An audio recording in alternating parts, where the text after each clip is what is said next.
കഴിഞ്ഞ ദിവസം വെള്ളിയാഴ്ച ഇസ്രായേൽ സമയം പുലർച്ചെ 3:12-നാണ് ഇസ്രായേലിന്റെ ഏറ്റവും വലിയ നഗരമായ ടെല്ലവീവിൽ ഹൂതികൾ ഡ്രോണാക്രമണം നടത്തിയത്. 2000 കിലോമീറ്ററിലധികം ദൂരത്ത് നിന്നാണ് ഹൂതികൾ ടെല്ലവീവിന് നേർക്ക് ഡ്രോൺ തൊടുത്തുവിട്ടത്. അത് ലക്ഷ്യം കാണുകയും ചെയ്തിരിക്കുന്നു. ഇസ്രായേലിന്റെ റഡാറുകളെ വെട്ടിച്ച് ഹൂതികൾ അയച്ച ഡ്രോൺ ടെല്ലവീവിൽ പതിച്ചത് അക്ഷരാർത്ഥത്തിൽ ഇസ്രായേലിനെ ഞെട്ടിച്ചിരിക്കുകയാണ്.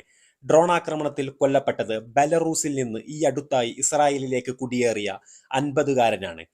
ഡ്രോൺ ആക്രമണത്തെപ്പറ്റി വളരെ വിഷമത്തോടുകൂടിയാണ് ടെല്ലവീവിന്റെ മേയറായ റോൺ ഹുൽദി പ്രതികരിച്ചത്. യുദ്ധം ഇവിടെയും എത്തിയിരിക്കുന്നു. ഇനി ബുദ്ധിമുട്ടിന്റെയും വേദനയുടെയും നാളുകളാണ് വരാൻ പോകുന്നത്. ജനങ്ങളുടെ സുരക്ഷ ഉറപ്പിക്കണം. മനസ്സിൽ വിചാരിച്ചിരുന്ന ഒരുപാട് വികസന പ്രവർത്തനങ്ങളുണ്ട്. ഇനി അത് പറ്റുമോ എന്നറിയില്ല.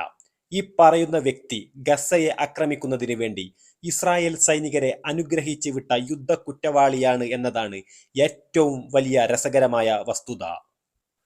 ഡ്രോൺ ആക്രമണവുമായി ബന്ധപ്പെട്ട് ഇസ്രായേൽ സൈനിക വക്താവായ ഡാനിയൽ ഹെഗറി പറഞ്ഞത്, ടെല്ലവീവിന് നേരെ ഡ്രോൺ വരുന്നത് റഡാറിൽ വ്യക്തമായിരുന്നുവെങ്കിലും അതിനെ തകർക്കാൻ ഇസ്രായേൽ സൈന്യത്തിന് കഴിഞ്ഞില്ല എന്നാണ്.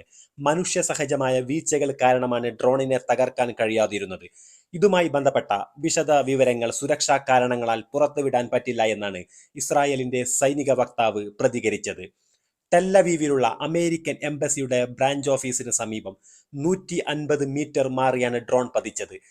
അമേരിക്കയുടെ എംബസിയെ ലക്ഷ്യം വെച്ചാണോ ഡ്രോൺ അയച്ചത് എന്നതിനെപ്പറ്റി അന്വേഷണം നടത്തുന്നുണ്ട് എന്നാണ് ഇസ്രായേൽ സൈനിക വക്താവ് വ്യക്തമാക്കിയത്. ഇറാനെതിരെ അതിരൂക്ഷമായാണ് ഡാനിയൽ ഹെഗറി രംഗത്ത് വന്നിരിക്കുന്നത്. ഇറാൻ നിർമ്മിതമായ സമാദ് 3 ഡ്രോൺ ഉപയോഗിച്ചുകൊണ്ടാണ് ഹൂതികൾ ടെല്ലവീവിന് നേരെ ആക്രമണം നടത്തിയിരിക്കുന്നത്. ഇറാൻ പണവും ആയുധവും നൽകി ഇസ്രായേലിനെയും ലോകത്തിന്റെ വിവിധ ഭാഗങ്ങളിലുള്ള ഇസ്രായേലികളെയും ആക്രമിക്കുന്നതിന് വേണ്ടി നിരവധി സായുധ സംഘങ്ങളെ വളർത്തിക്കൊണ്ടുവരികയാണ്. ഇറാനെ തടയാൻ ഇസ്രായേലിനറിയാമെന്ന് ഇസ്രായേലിന്റെ സൈനിക വക്താവ് ഭീഷണി മുഴക്കിയിരിക്കുകയാണ്. ഹൂതികളുടെ ആക്രമണത്തിനെതിരെ എങ്ങനെ പ്രതികരിക്കണമെന്ന് ഉടനെ തീരുമാനമെടുക്കുമെന്നും അദ്ദേഹം കൂട്ടിച്ചേർത്തു.